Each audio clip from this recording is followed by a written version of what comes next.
What up, dudes? It's Gaz, and welcome back to the Warframe video.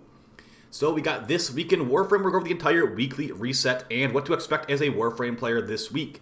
Just a heads up, the Gargoyles Cry event, this is the last full week of it. It ends in 7 days, 19 hours. You have like 1 day and 1 week, basically, to grind out those arcanes.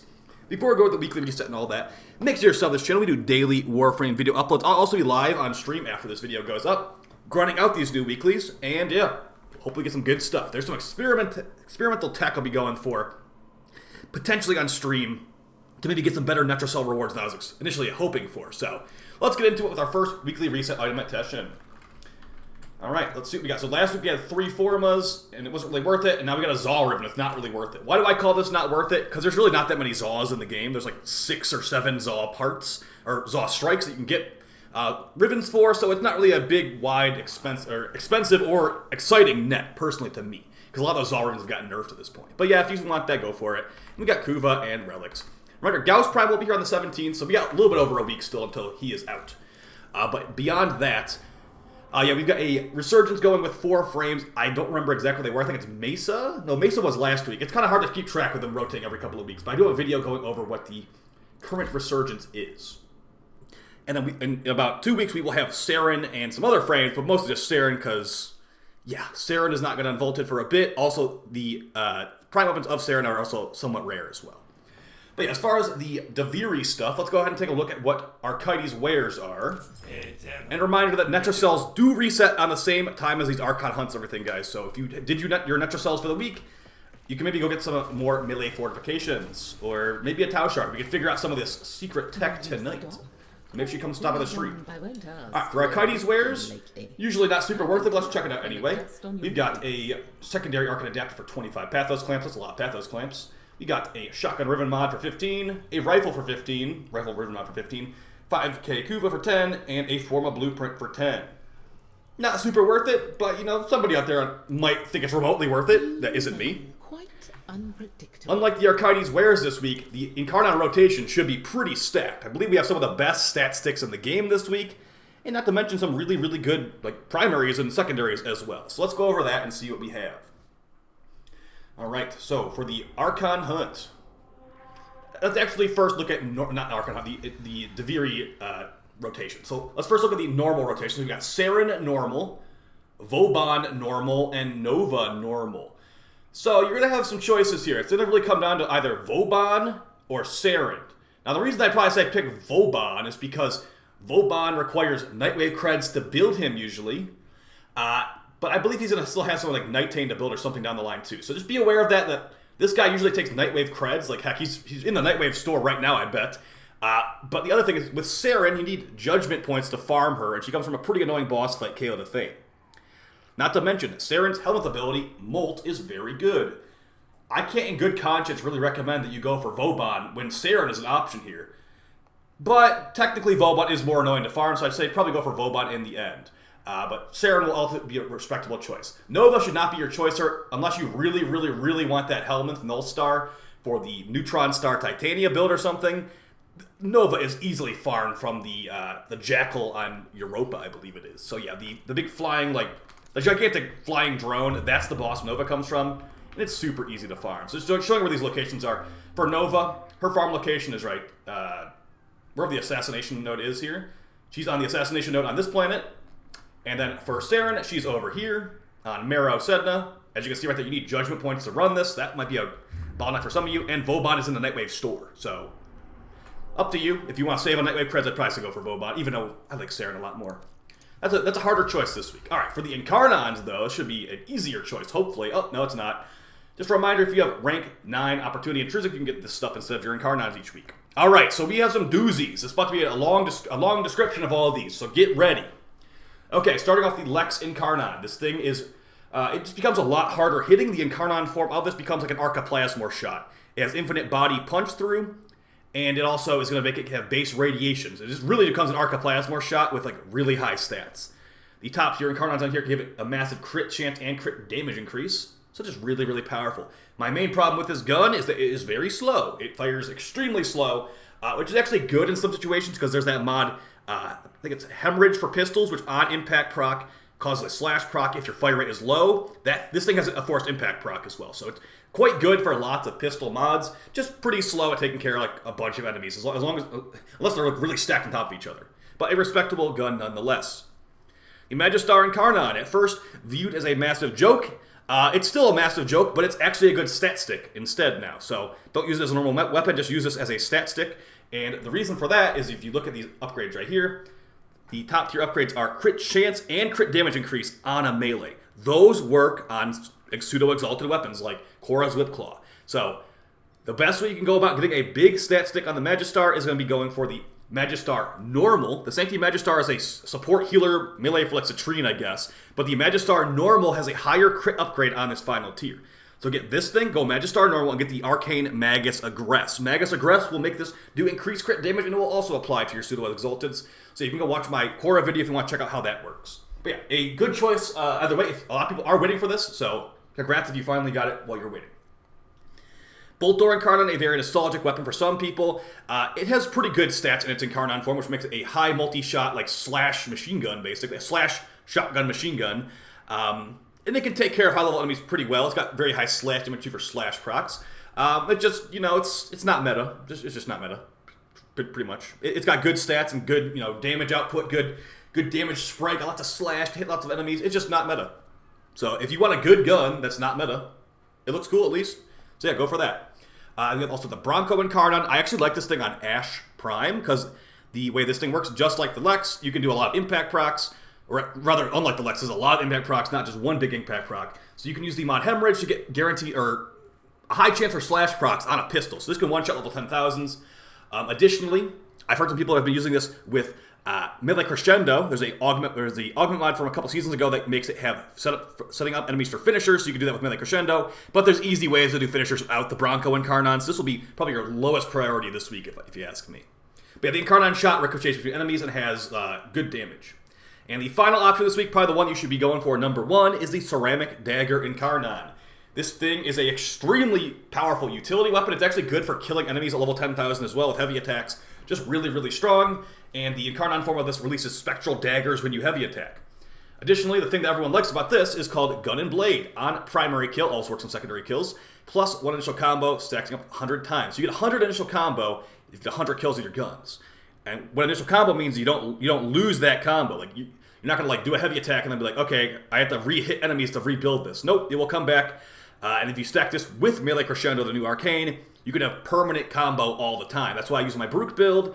Some people use other builds, I'm sure, too. But yeah, mainly I was using a Baruch, and this is a great utility weapon. So for your recommendations this week, it's going to really depend. Do you want a stat stick? If you do want a stat stick, your options are going to be Ceramic Dagger and Magistar. If you don't want a stat stick because you're like, whatever, I just use guns, you got Lex and Boltor. If you want to use stat sticks and you really like, so for Koron, probably a couple other characters, number one stat stick Magistar. But for everybody, you can use the Ceramic Dagger on everybody. I'd still say number one Ceramic Dagger. And then your number two choice will be up to you. Do you want a really hard-hitting pistol that's slow? I'll go Lex. Do you want a really... Bronco's definitely the last priority. Do you want a really good primary that can shred enemies? The Boltor Prime is right there. Or do you want a stat stick for frames that use crit heavily? The Magistar is going to be that one as well. So really up to you, but I think the Ceramic Dagger is still a weapon that everybody should have. Even if you're like, okay, I'm only going to use the Magistar Incarnon on Korra. Well, you know what? There's other characters as well that don't really want the Magistar as much as Korra, and the Ceramic Dagger is amazing on them. So yeah, number one recommendation, Ceramic Dagger. Number two recommendation, Magistar for Korra players, or number one for Korra players. And if you don't play Korra all the time, just take your pick of Boltor or Lex, with Bronco being potentially a runner-up if you like Ash or something, I guess. So hopefully you guys have a good time picking those. Let's move on to the Archon Hunt and things like that. Okay, so, yeah. I am definitely feeling the squeeze of those terrible Netrocell drops. I got 4 bad Arcanes last week and 1 yellow normal shard. So that's pretty rough. I'm hoping DE changes this stuff soon, but I mean, I don't even know. I really don't even know. So we have a blue Archon shard at Chipper. Reminder, this will never be Tau. No matter what you do, no matter how hard you try, it will never be Tau. And he doesn't care, because he has no Taus for you. For the call mission, I got Sneaky Sabotage. And the challenges are, complete the mission without dying and becoming veiled, remove 5 veils using the Veil Breaker. Reminder, if you have this challenge on this mission, those will be Fortuna, like Corpus people, not actually the Grineer in this picture right here. collect collect 4 confiscated K-Drive parts. Blue girl, find Get 5 kills within 5 seconds. Very easy on the final part of this mission. armor worms. Kill 20 enemies. Extremely straightforward. Find 4 passcodes and unlock the cache. Reminder, if you don't do these very often, you can only see these passcodes while you're controlling a camera in these missions. When you're controlling a camera, look on the wall for like this little hand icon, click on it while in the camera, and you've gotten one of your passcodes. That's not enough, though. You need to have all 4 of these passcodes, and you have to also open a cache in the final room for this mission. It's in the corner by the extraction, and that's what you have to do. You will get the stock after you open that box. Finding the codes is not enough. And also, the codes do not carry progress between completions, so get this done in one run if you want to get it done. Yes, call missions are definitely paying.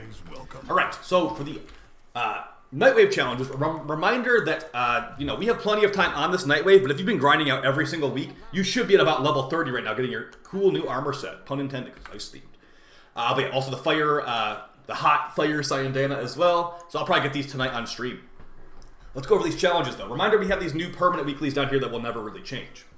Alright, moving on to the first weekly, we got Friendly Fire. While piloting a hijacked cruise ship, destroy 3 enemy fighters. That is something that you don't normally do. At least I don't normally do that. So you have to go out of your way to do this.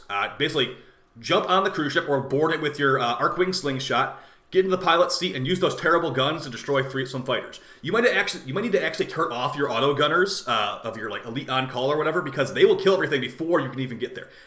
What you can also do is park your ship really, really far away and then fly in there manually with Archwing and just do this solo. It's not a very fun challenge or good challenge, but that's what they got. If you want to do that, you have to pretty much work around the annoyance of it.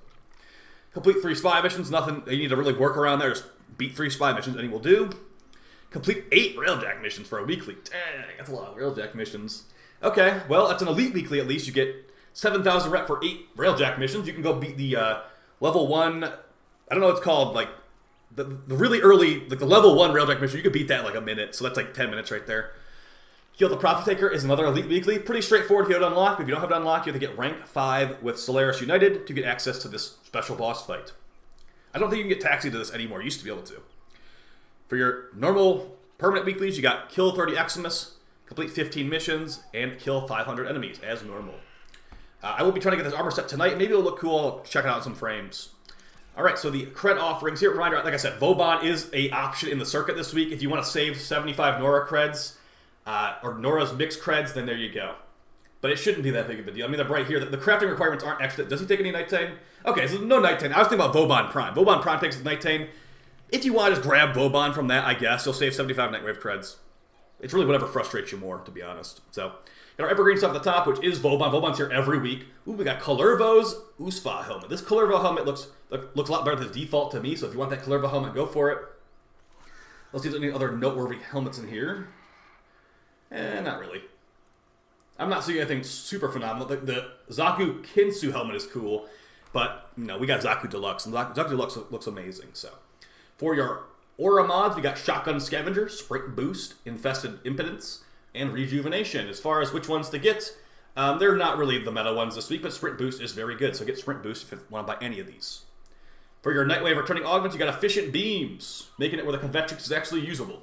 So, if you use a Convectrix or want to use a Convectrix, get this mod. You need it. The rest of this stuff is going to be Mastery Fodder with Heat Sword and the Heat Dagger blueprints. And for Conclave Augment mods, we got Ambush Optics of Rubico, Deceptive Bond for Loki. Reminder, there's a new Loki decoy augment on the way. Directed Convergence for the Supra, and Focus Acceleration for the Tetra. None of these are really worth picking up, I'd say. Alright, let's go ahead and look at the Incarnons and all that, or the helmets on the back here. Look at the Incarnons. And yeah, it's going to be a pretty tame week in Warframe as far as to be honest, guys, we have DE didn't give us much information before they left for the weekend, so we don't know a whole lot. I'm just speculating on what's going to happen this week. I'm thinking that DE will come back, announce maybe a dev stream for the end of the month. Maybe they'll reopen cross-save this week. I don't know. I hope so, but I don't know. And I'd say at the very latest, expect cross-save to come back when Gauss Prime releases in 10 days, okay? So, that's my current theory on it. Just a game theory. Let's go over these invigorations. And as you saw from the Secret Agent Ivara video yesterday, I do sometimes use these invigorations. That's why I show them these videos. They can be kind of fun and very powerful. So let's start off with the first one. We got secondary damage and status immunity for Atlas. Those are not things that he really needs, but I guess that's kind of interesting. Melee critical chance and parkour velocity on Mesa. or Nezha, not Mesa. That could be pretty good. I mean, Nezha can move very fast with the first ability, Firewalker. Mid-lane crit chance, not really as needed on Nezha, but yeah, pretty okay one. Nothing amazing, nothing range and duration or anything like that. And for the final one, we got Nidus, primary crit chance, energy rate. That could be pretty funny with his first ability, Augment. Teaming Virulence, where you get increased crit chance for your primary when you hit enemies with your 1. Energy rate, not as useful on Nidus, but yeah, maybe worth checking out for some extreme red crits. Either way, these Invigorations are kind of bad to me, so whatever. I just like to show them because it's fun to me. Either way, guys, I'll see you in the next video. Hopefully you found this one fun and helpful. Yeah, I'll see you on stream as well tonight. Let's see if we can get some Tau Shards from those Netra cells, and if not, well, at least write down what we got. So, see you guys next time. Appreciate the support. Take it easy. Bye.